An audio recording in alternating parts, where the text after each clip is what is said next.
पश्चिम बंगाल के गवर्नर श्रीमान जगदीप धनखड़ जी, विश्व भारती के वाइस चांसलर प्रोफेसर विद्युत चक्रवर्ती जी, शिक्षकगण, कर्मचारीगण और मेरे ऊर्जावान युवा साथियों, गुरुदेव रविंद्रनाथ टैगोर ने जो अद्भुत धरोहर मां भारती को सौंपी है, उसका हिस्सा बनना, आप सभी साथियों से जुड़ना मेरे लिए प्रेरक भी है, आनंददायक भी है और एक नई ऊर्जा भरने वाला है।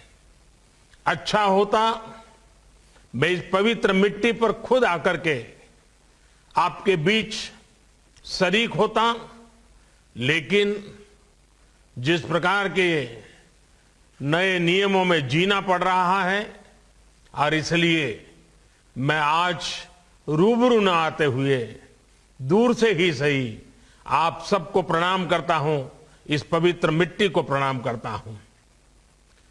इस बार तो कुछ समय के अंतराल पर मुझे दूसरी बार ये मौका मिला है आपके जीवन के इस महत्वपूर्ण अवसर पर आप सभी युवा साथियों को, माता पिता को, गुरुजनों को मैं बहुत बहुत बधाई देता हूं, अनेक अनेक शुभकामनाएं देता हूं। साथियों, आज एक और बहुत ही पावन अवसर है, बहुत ही प्रेरणा का दिन है। आज छत्रपति शिवाजी महाराज की जन्म जयंती है।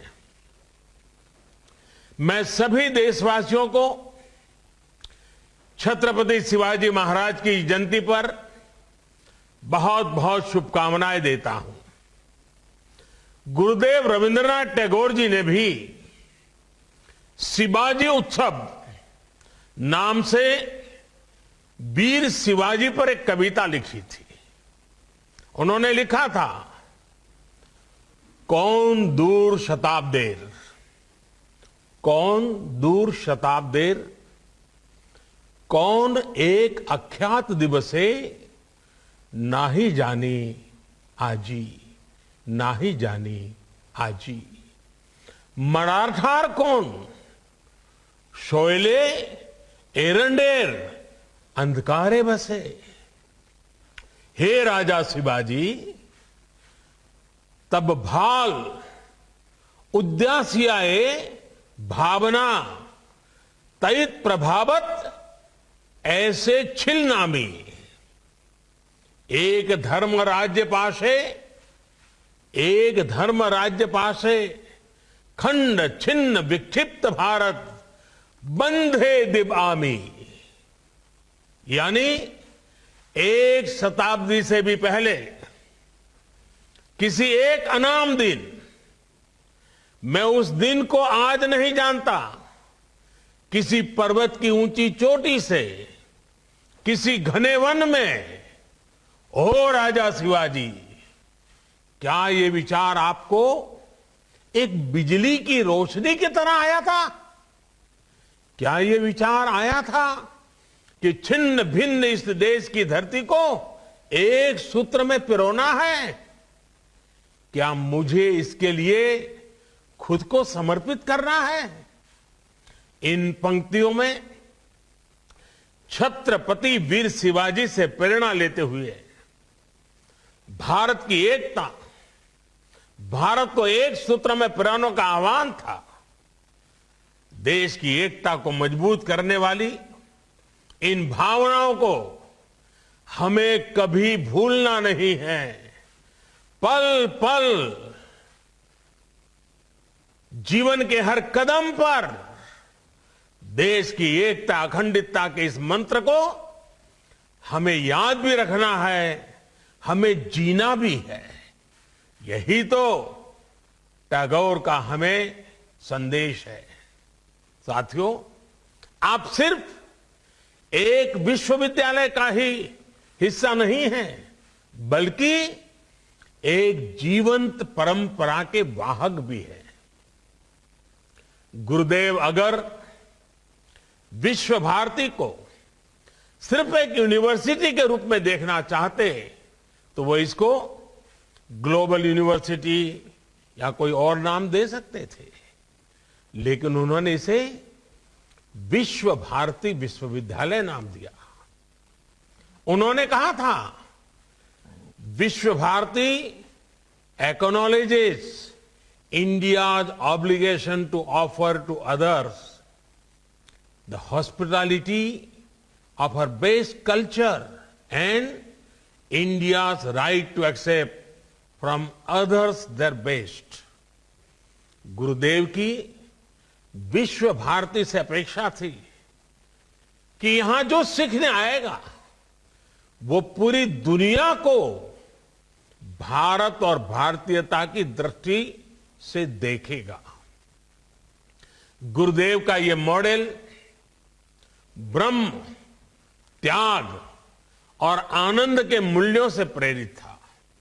इसलिए उन्होंने विश्व भारती को सीखने का ऐसा स्थान बनाया जो भारत की समृद्ध धरोहर को आत्मसात करे, उस पर शोध करे और गरीब से गरीब की समस्याओं के समाधान के लिए काम करे।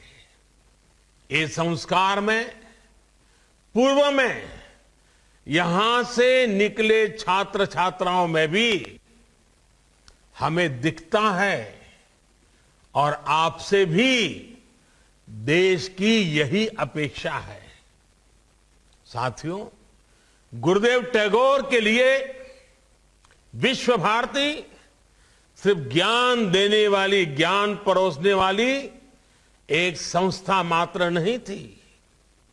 ये एक प्रयास है भारतीय संस्कृति के शीर्षस्थ लक्ष्य तक पहुंचने का, जिसे हम कहते हैं स्वयं को प्राप्त करना। जब आप अपने कैंपस में बुधवार को उपासना के लिए जुड़ते हैं तो स्वयं से ही साक्षात्कार करते हैं। जब आप गुरुदेव द्वारा शुरू किए गए समारोह में जुड़ते हैं तो स्वयं से ही साक्षात्कार करने का एक अवसर प्राप्त होता है। जब गुरुदेव कहते हैं, आलो अमार आलो ओगो आलो भुवन भारा, तो ये उस प्रकाश के लिए ही आह्वान है जो हमारी चेतना को जागृत करती है। गुरुदेव टैगोर मानते थे, विविधताएं रहेगी, विचारधाराएं रहेगी, इन सब के साथ ही हमें खुद को भी तलाशना होगा। वो बंगाल के लिए कहते थे, बांग्लार माटी बांग्लार जल, बांग्लार वायु बांग्लार फूल, पुण्य हो पुण्य हो पुण्य हो हे भगवान। लेकिन साथ ही वो भारत की विविधता की भी उतना ही गौरवगान बड़े भाव से करते थे। वो कहते थे, हे मोर चित्तो पुण्यो, हे मोर चित्तो पुण्यो, तीर्थे जागोरे धीरे, ई भारतेर महामनोबेर सागरो तीरे, हेथाय दाराय दबाहु बाराय नमो नरोदे बोतारे। और ये गुरुदेव का ही विशाल विजन था कि शांति निकेतन के खुले आसमान के नीचे वो विश्व मानव को देखते थे। ऐशो कर्मी, ऐशो ज्ञानी, ऐसो जन कल्याणी, ऐशो तपस राजो है, ऐशो है दिशक्ति, संपद मुक्ता बंधो सोमाज है। हे श्रमिक साथियों, हे जानकार साथियों, हे समाज सेवियों, हे संतों, समाज के सभी जागरूक साथियों, आइए समाज की मुक्ति के लिए मिलकर के प्रयास करें। आपके कैंपस में ज्ञान प्राप्ति के लिए एक पल भी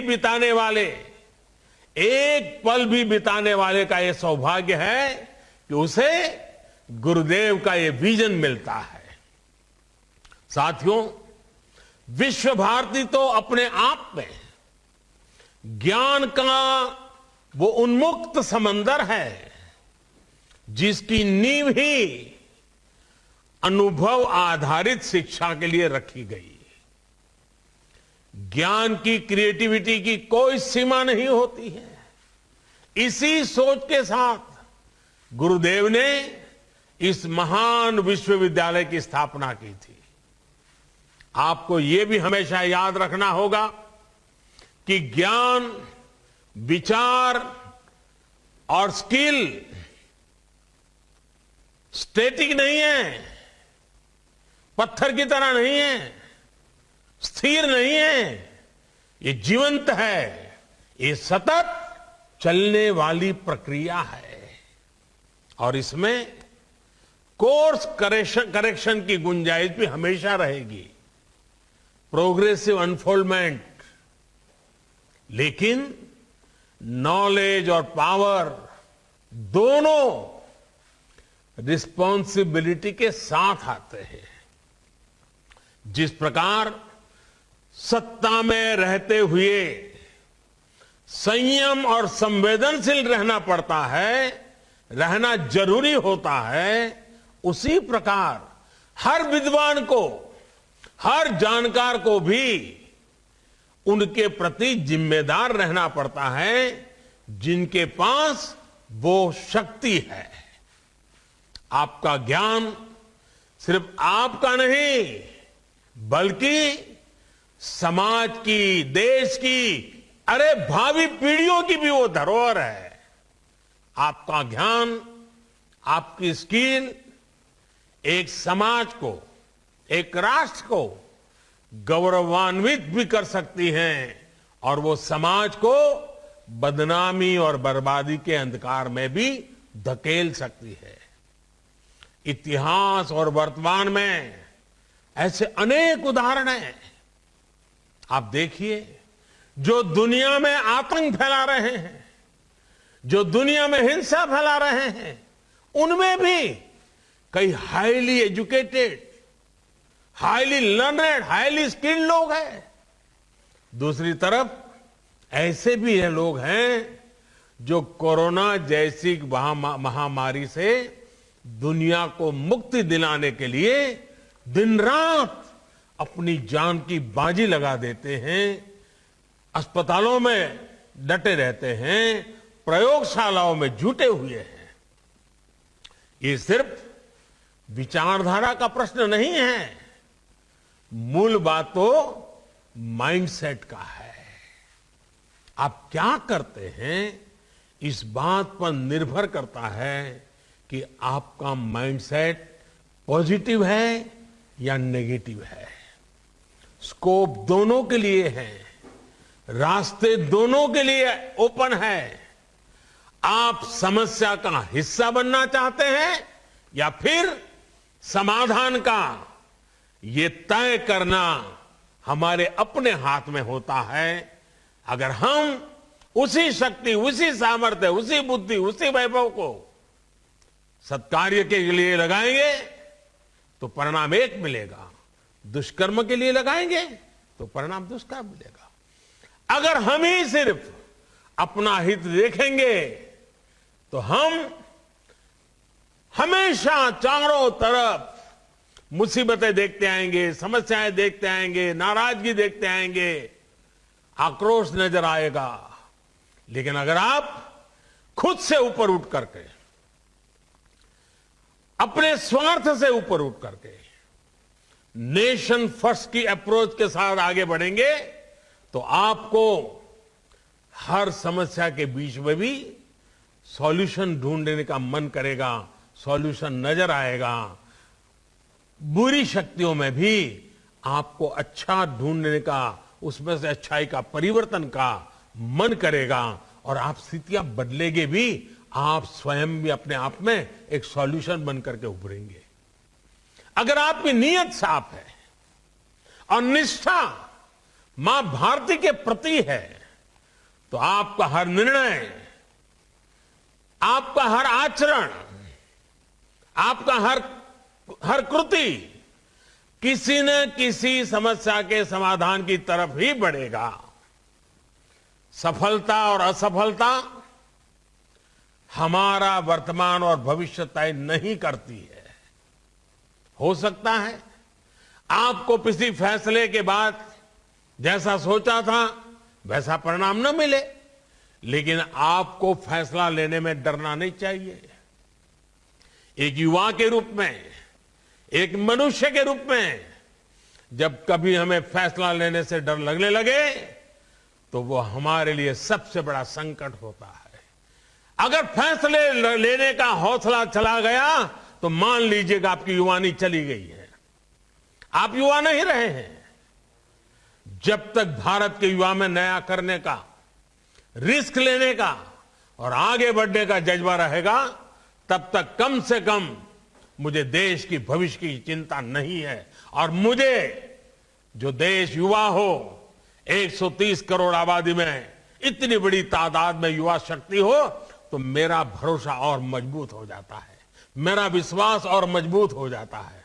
और इसके लिए आपको जो सपोर्ट चाहिए, आपको जो माहौल चाहिए, उसके लिए मैं खुद भी और सरकार भी, इतना ही नहीं, 130 करोड़ का संकल्पों से भरा हुआ, सपनों से लेकर के जीने वाला देश भी आपके समर्थन में खड़ा है। साथियों, विश्व भारती के 100 वर्ष के ऐतिहासिक अवसर पर जब मैंने आपसे बात की थी, तो उस दौरान भारत के आत्मसम्मान और आत्मनिर्भरता के लिए आप सभी युवाओं के योगदान का जिक्र किया था। यहां से जाने के बाद जीवन के अगले पड़ाव में आप सभी युवाओं को अनेक तरह के अनुभव मिलेंगे। साथियों, आज जैसे छत्रपति शिवाजी महाराज की जयंती का हमें गर्व है, वैसे ही मुझे आज धर्मपाल जी की याद आती है। महान गांधीवादी धर्मपाल जी, आज महान गांधीवादी धर्मपाल जी की भी जन्म जयंती है। उनकी एक रचना है, the beautiful tree indigenous Indian education in the 18th century. आज आपसे बात करते हुए मैं इस पवित्र धाम में जब आपसे बात कर रहा हूं, तो मेरा मन करता है उसका जिक्र मैं जरूर करूं। और बंगाल की धरती, ऊर्जावान धरती के बीच जब बात कर रहा हूं, तब तो मेरे स्वाभाविक मन करता है कि मैं जरूर धर्मपाल जी के उस विषय को मैं आपके सामने रखूं। धर्मपाल जी ने इस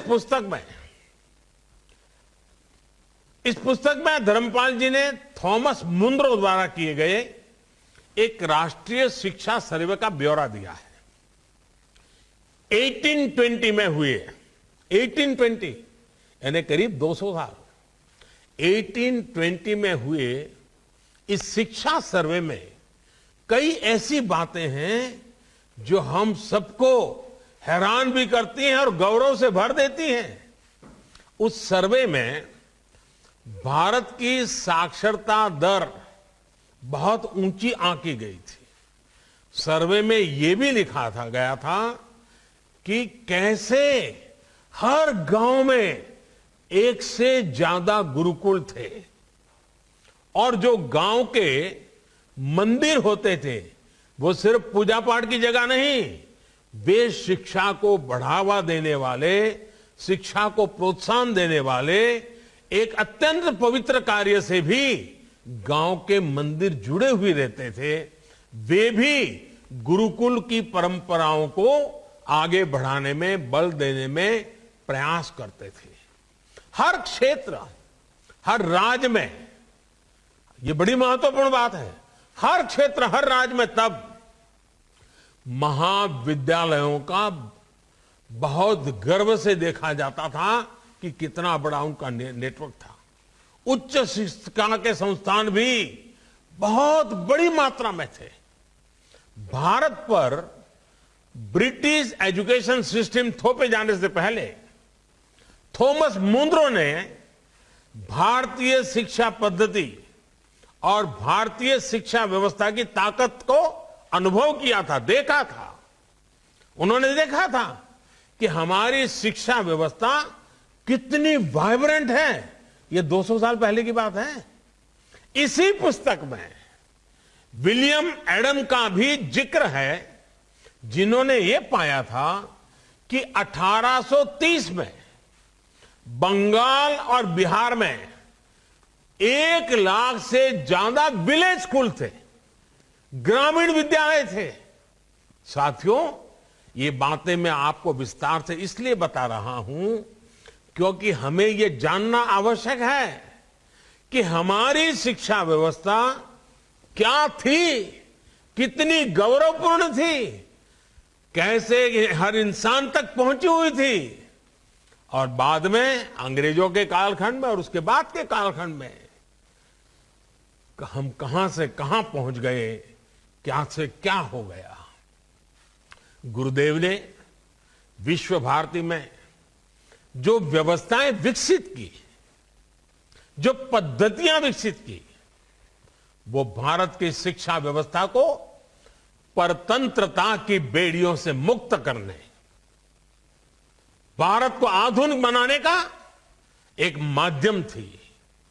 अब आज भारत में जो नई राष्ट्रीय शिक्षा नीति बनी है, वो भी पुरानी बेड़ियों को तोड़ने के साथ ही विद्यार्थियों को अपना सामर्थ्य दिखाने की पूरी आजादी देती है। ये शिक्षा नीति आपको अलग अलग विषयों को पढ़ने की आजादी देती है। ये शिक्षा नीति आपको अपनी भाषा में पढ़ने का विकल्प देती है। ये शिक्षा नीति एंटरप्रेन्योरशिप, सेल्फ एम्प्लॉयमेंट को भी बढ़ावा देती है। ये शिक्षा नीति रिसर्च को, इनोवेशन को बल देती है, बढ़ावा देती है। आत्मनिर्भर भारत के निर्माण में ये शिक्षा नीति भी एक अहम पड़ाव है। देश में एक मजबूत रिसर्च और इनोवेशन इकोसिस्टम बनाने के लिए भी सरकार लगातार काम कर रही है। हाल ही में सरकार ने देश और दुनिया के लाखों जर्नल्स की फ्री एक्सेस अपने स्कॉलर्स को देने का फैसला किया है। इस साल बजट में भी रिसर्च के लिए नेशनल रिसर्च फाउंडेशन के माध्यम से आने वाले 5 साल में 50,000 करोड़ रुपए खर्च करने का प्रस्ताव रखा है। साथियों, भारत की आत्मनिर्भरता देश की बेटियों के आत्मविश्वास के बिना संभव नहीं है। नई राष्ट्रीय शिक्षा नीति में पहली बार जेंडर इंक्लूजन फंड की भी व्यवस्था की गई है। इस पॉलिसी में 6ठी क्लास से ही कारपेंट्री से लेकर कोडिंग तक ऐसे अनेक स्किल सेट्स पढ़ाने की योजना इसमें है, जिन स्किल्स से लड़कियों को दूर रखा जाता था। शिक्षा नीति बनाते समय बेटियों में ड्रॉप आउट रेट ज्यादा होने के कारणों को गंभीरता से स्टडी किया गया है। इसलिए पढ़ाई में निरंतरता, डिग्री कोर्स में एंट्री और एग्जिट का ऑप्शन हो और हर साल का क्रेडिट मिले, इसकी एक नए प्रकार की व्यवस्था की गई है। साथियों, बंगाल ने अतीत में भारत के समृद्ध ज्ञान विज्ञान को आगे बढ़ाने में देश को नेतृत्व दिया और यह गौरवपूर्ण बात है। बंगाल एक भारत श्रेष्ठ भारत की प्रेरणा स्थली भी रहा है और कर्मस्थली भी रहा है। शताब्दी समारोह में चर्चा के दौरान मैंने इस पर भी विस्तार से अपनी बात रखी थी। आज जब भारत 21वीं सदी की नॉलेज इकोनॉमी बनाने की तरफ बढ़ रहा है, तब भी नजरें आप पर है, आप जैसे नौजवानों पर है, बंगाल की ज्ञान संपदा पर है, बंगाल के ऊर्जावान नागरिकों पर है। भारत के ज्ञान और भारत की पहचान को विश्व के कोने कोने तक पहुंचाने में विश्व भारती की बहुत बड़ी भूमिका है। इस वर्ष हम अपने आजादी के 75वें वर्ष में प्रवेश कर रहे हैं। विश्व भारती के प्रत्येक विद्यार्थी की तरफ से देश को सबसे बड़ा उपहार होगा कि भारत की छवि को और निखारने के लिए हम सब मिलकर के, और विशेष करके मेरे नौजवान साथी, ज्यादा से ज्यादा लोगों को जागरूक करें। भारत जो है, जो मानवता, जो आत्मीयता, जो विश्व कल्याण की भावना हमारे रक्त के कण कण में है, उसका एहसास बाकी देशों को कराने के, पूरी मानव जात को कराने के लिए विश्व भारती को देश की शिक्षा संस्थाओं का नेतृत्व करना चाहिए। मेरा आग्रह है, अगले 25 वर्षों के विश्व भारती के विद्यार्थी मिलकर एक विजन डॉक्यूमेंट बनाए। जब आजादी के 100 साल होंगे, वर्ष 2047 में, जब भारत अपनी आजादी के 100 वर्ष का समारोह बनाएगा, तब तक विश्व भारती के 25 सबसे बड़े लक्ष्य क्या होंगे, ये इस विजन डॉक्यूमेंट में रखे जा सकते हैं। आप ये आने वाली पीढ़ियों को काम आएगी, देश के काम आएगी। 21वीं सदी में भारत अपना उचित स्थान प्राप्त करे, इसके लिए आपका सामर्थ्य बहुत बड़ी ताकत के रूप में उभरेगा, ये पूरा विश्वास है। और आप ही के बीच में, आप ही का एक सही यात्री होने के नाते मैं आज इस गौरवपूर्ण क्षण में अपने आप को धन्यवाद मानता हूं। और हम सब मिलकर के इस गुरुदेव टैगोर ने जिस पवित्र मिट्टी से हम लोगों को शिक्षित किया है, संस्कारित किया है, हम सब मिलकर आगे बढ़े, यही मेरी आपको शुभकामनाएं हैं। मेरी तरफ से अनेक अनेक शुभकामनाएं। आपके माता पिता को मेरे प्रणाम, आपके गुरुजनों को प्रणाम। मेरी तरफ से बहुत बहुत धन्यवाद।